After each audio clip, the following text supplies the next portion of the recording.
Já parou para pensar quantas vezes você já orou por um mesmo propósito e parece que nada aconteceu? Deus está trabalhando na sua persistência e Ele quer que você insista nos seus propósitos.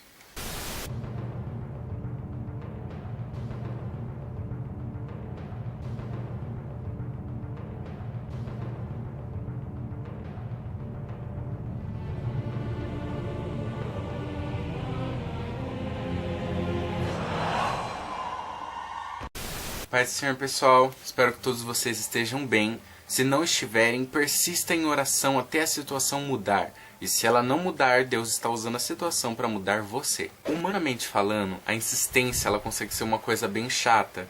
Tipo quando você tem filhos e as crianças têm uma mania de insistir nas coisas. E às vezes a criança ainda consegue ganhar os pais no choro ou muitas vezes pelo cansaço. E aí as crianças às vezes acabam crescendo mimadas. No caso de Deus, Ele não gosta de filho mimado. Jesus nos garantiu que tudo que nós pedíssemos no nome dEle seria garantido desde que fosse essa a vontade de Deus. Se nós temos ambições egoístas, é algo que Deus abomina. Mas a pergunta que fica é: quais são os seus propósitos e quais são as intenções do seu coração? Se forem boas, se você sabe que é algo da vontade de Deus, você pede uma cura, você pede uma libertação por alguém, por que não persistir em casos assim? Muitas vezes você ora e você começa a notar que nada se move. Se nada se move é porque o tempo de Deus não chegou. Se nada se move é porque Deus quer que você persista e quer ensinar você a insistir em oração. Nós sabemos que toda a vida terrena de Cristo foi para nos ensinar a maneira correta de se viver, em cada situação da vida dele e em cada parábola. Jesus nos deixou uma parábola mais ou menos assim. Existia um juiz que não temia Deus e não respeitava ninguém. E ele tinha uma viúva que vivia insistindo: julga o meu caso, julga o meu caso. E a viúva não parava de insistir dia e noite. Passou-se um bom tempo e o juiz finalmente refletiu: tudo bem que eu não temo a Deus e eu não respeito a ninguém, mas essa viúva vai continuar me pentelhando enquanto eu não julgar o caso dela, então eu vou decidir julgar. Jesus deixou essa parábola pra gente para mostrar que se até um juiz que não tem temor a Deus pode ceder à insistência de uma viúva, porque Deus, que é um Deus bom e um Deus de amor, não iria ceder com a insistência dos seus filhos. Se você orou por alguém e percebeu que nada parece acontecer, lembre-se, os seus olhos não seguem essa pessoa 24 horas por dia.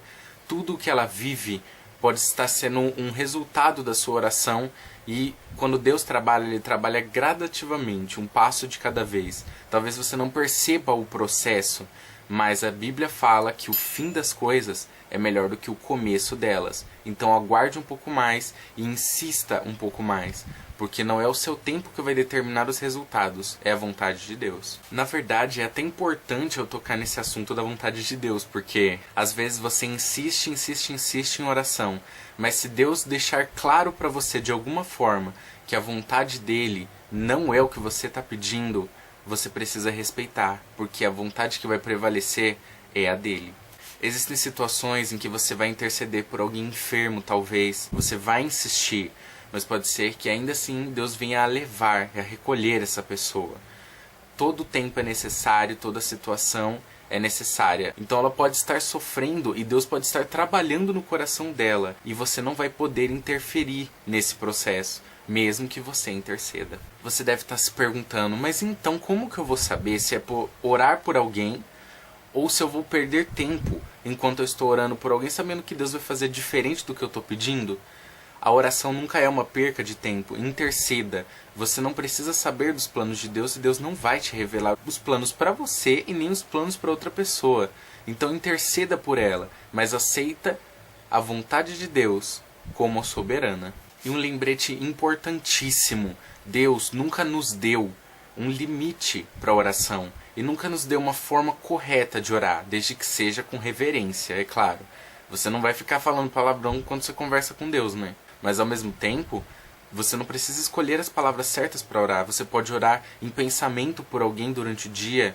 Você pode orar pela manhã. Você pode dobrar seus joelhos durante a noite. Eu, por exemplo, sento na escada da minha lavanderia, olho para o céu e converso com Deus como eu estou falando aqui com vocês. Às vezes nós somos capazes de insistir com coisas tão bobas. Por exemplo, a gente insiste em descobrir a senha do Wi-Fi do vizinho para a gente acessar a internet. Mas a gente não insiste em orar pela vida de uma pessoa que pode estar morrendo ou pode estar esfriando na fé.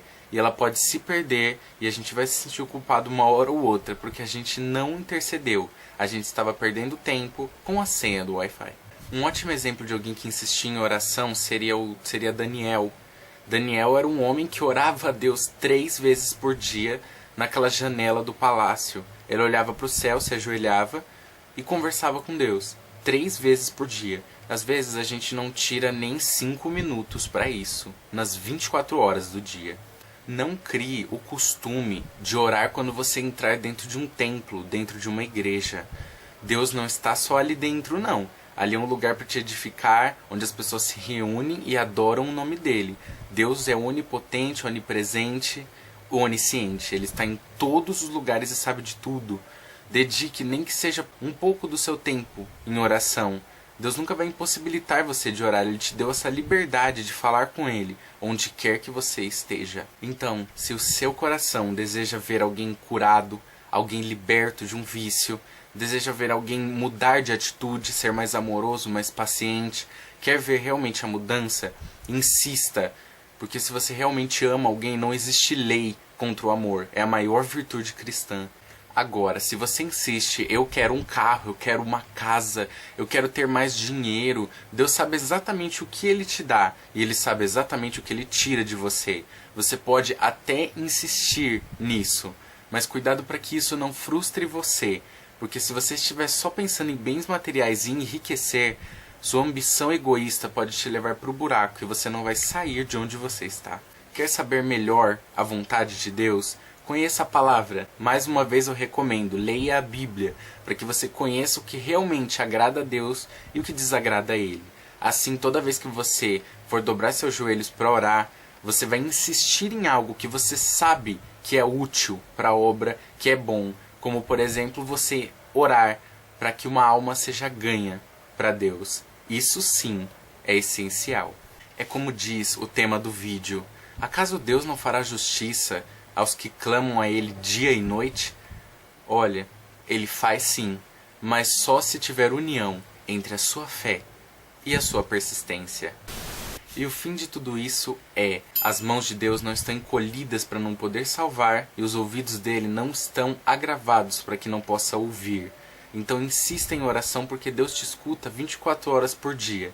Peça em nome de Jesus e peça aquilo que você sabe que é útil para Deus. Cura, libertação, salvação de almas. Você sabe o que realmente agrada a Ele se você ler a palavra. Então leia a Bíblia também. Saiba o que é agradável a Deus.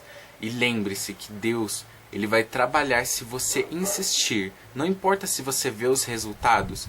Deus sim é onipresente na vida de todos. E Ele sabe que aos poucos Ele está trabalhando. Você só precisa ter essa certeza. Deus abençoe vocês por assistirem.